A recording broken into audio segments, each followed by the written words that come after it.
Welcome back. So as you'll see, the CBR is much closer to being finished than it was in the last video, so I've done quite a lot since I went over the tank. So it's got new braided lines on the front, which should come in handy for the track days. It's got EBC double H pads, new tyres on the front.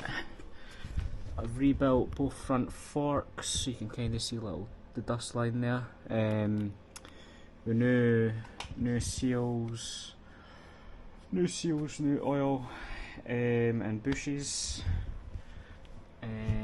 New indicators all round, so they're LED ones. So I had to get an LED relay to get them to work.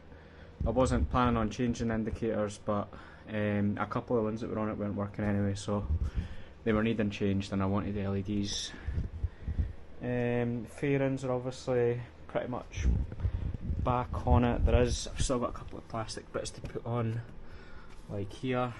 I still want to tidy it up cosmetically, but yeah, it's definitely getting there. So the rear tyre's been changed, so it's Bridgestone S22s front and back now.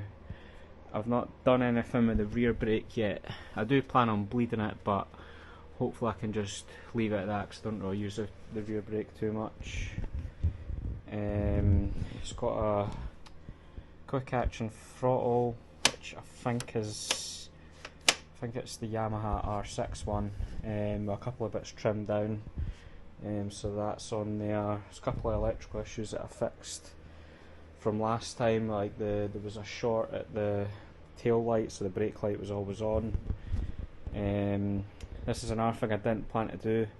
I didn't actually realise, but the tail fairing that came with the bike was black.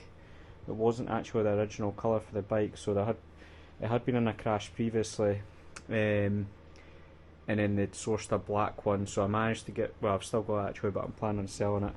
And then I picked up one. It's a little bit scuffed, but it matches what would have been original on the bike. Then if you come round the back,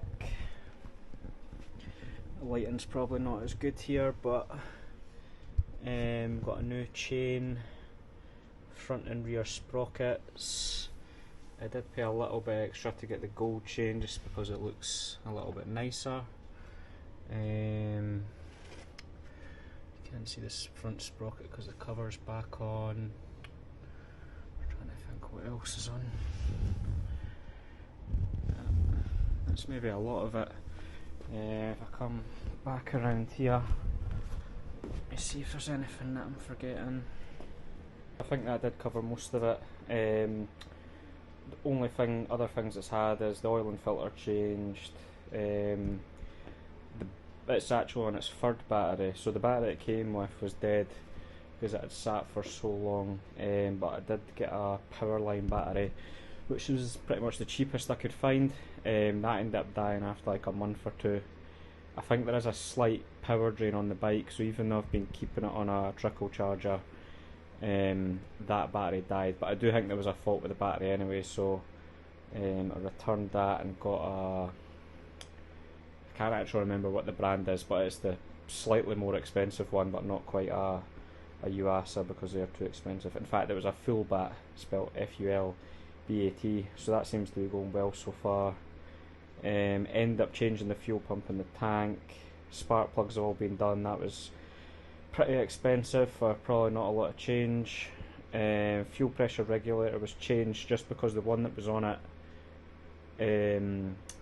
it was like an aftermarket copy, so I didn't want to risk it not being good, or needing replaced later on, having to take the tank and stuff off again, so I thought I would just get an OEM one and got that sorted.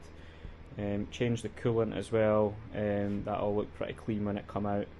So all in all, it's nearly there. Really, I think it's just a case of tidying up